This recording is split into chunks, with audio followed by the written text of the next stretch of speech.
total solar eclipse is a must-see phenomenon. But is it true that staring at one can make you go blind? The short answer is yes. Staring at an eclipse will damage your eyes. In fact, staring at the sun anytime is downright dangerous.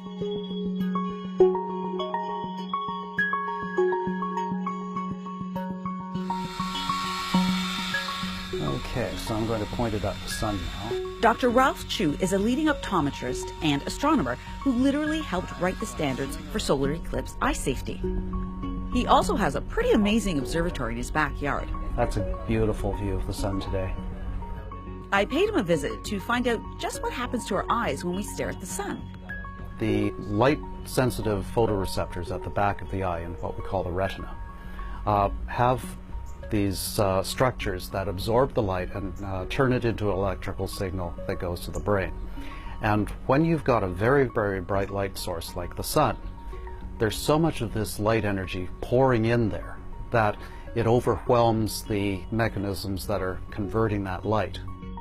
This, in turn, causes a nasty chemical reaction in your eye. Not good. And whatever light your photoreceptors can't handle goes on to hit a layer in the back of your eye that absorbs that light and turns it into heat. It can actually raise the temperature so that at the cellular level, you're actually getting generation of steam inside the cell, which literally cooks it from the inside. Stare at the sun long enough and your eyes are in trouble, period. So is looking at an eclipse any worse? No. The sun is no brighter or stronger, and it's certainly not easier to look at. Same sun, same risk. The only difference is we actually want to stare at the sun because a solar eclipse is amazing, right? So our willpower overcomes the natural urge to look away, and that's when we run into problems. I've certainly seen cases of people who stared at the sun long enough that they did burn the shape of the sun into their retinas. You can almost tell exactly when they looked because you've got the shape of the crescent burned in. Yeah, evidence of eclipse curiosity literally burned into your eyes. But there is one time, and one time only, when it's safe to look directly at a solar eclipse. When this happens. Wow! Whoa! Totality. When the moon completely covers the sun and only the corona is visible.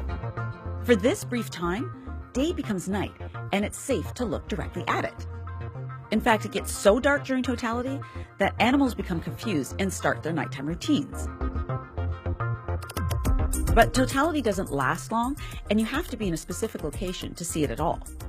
So, spectacular astronomical event. Time to break out the telescope or binoculars, right? No, worst idea ever, unless you have special solar filters. Even if you're wearing eclipse glasses, it's still a bad idea. Here's what happened when Dr. Chu held up a pair to his unfiltered telescope. Oh my God. What? The solar lens burned in seconds. Now imagine an eyeball there. Thinking sunglasses? Think again. Even the darkest sunglasses have nothing on proper eclipse glasses. They filter out 10,000 times more light than the darkest pair of shades you can buy. There is no way that you can look at the sun with a pair of sunglasses and be safe. So here's a safe way to check out a solar eclipse. For a direct view, get yourself a pair of very stylish eclipse glasses. They should only set you back a few dollars, but make sure they're legit. You can find them at a science store or your local astronomical group. Make sure you look for this international standards number. But be warned, some counterfeiters are using this number as well. For an indirect view, you can make an easy pinhole projector with supplies you likely have kicking around the house. And of course you can watch, glasses free, on TV or online. Wherever you watch, however you watch, remember, never ever look directly at the sun, no matter how tempted you may be. Because while a solar eclipse certainly is beautiful, it's just not worth your eyesight. Hey, I'm Nicole Mortolero, CBC News science and technology reporter. Check out the links below to read more about the August 21st eclipse, including the best places to see it. And keep an eye out for updates, as I'll be heading down to St. Joseph, Missouri to check out the eclipse right on the center line with my very own two well-protected eyes.